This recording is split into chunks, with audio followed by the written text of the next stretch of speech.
आगामी बृहन्मुंबई महानगरपालिका चुनावों को लेकर महाराष्ट्र की राजनीति में जुबानी जंग तेज हो गई है।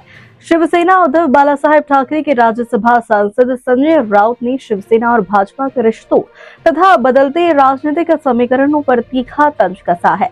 संजय राउत ने कहा कि पहले के दौर में शिवसेना की स्थिति मजबूत थी और वह भाजपा की सीटें आवंटित किया करती थी, लेकिन अब हालत पूरी तरीके से बदल चुके हैं।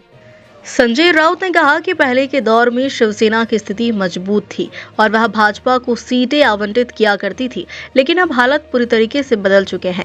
उन्होंने दावा किया कि वर्तमान समय में शिवसेना को भाजपा के सामने सीटों के लिए हाथ फैलाने पड़ रहे हैं। राउत का यह बयान बीएमसी चुनावों से पहले दोनों दलों के बीच बढ़ते राजनीतिक तनाव को दर्शाता है। उन्होंने आगे कहा कि मुंबई की राजनीति में जनता सब कुछ देख और समझ रही है। बीएमसी पर लंबे समय तक शिवसेना का वर्चस्व रहा है और आने वाले चुनावों में भी जनता का फैसला ही तय करेगा कि मुंबई की सत्ता किसके हाथ में जाएगी। संजय राउत के इस बयान को भाजपा और एकनाथ शिंदे गुट की शिवसेना पर सीधा हमला माना जा रहा है।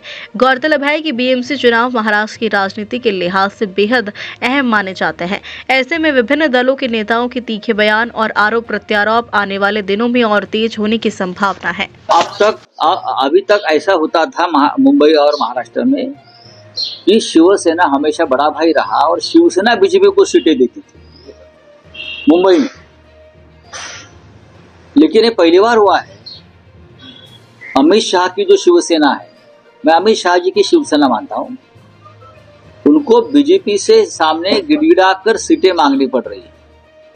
ये शिवसेना नहीं है, उसे हम शिवसेना नहीं मानते। जो बीजेपी के सामने घुटने पर है कि हमें कुछ सीटें दीजिए, ऐसा शिवसेना के इतिहास में कभी हुआ नहीं। ये इसलिए हुआ है, बीजेपी के साथ जो शिवसेना है वो नकली है, वो अमित शाह की शिवसेना है, इसलिए हो रहा है।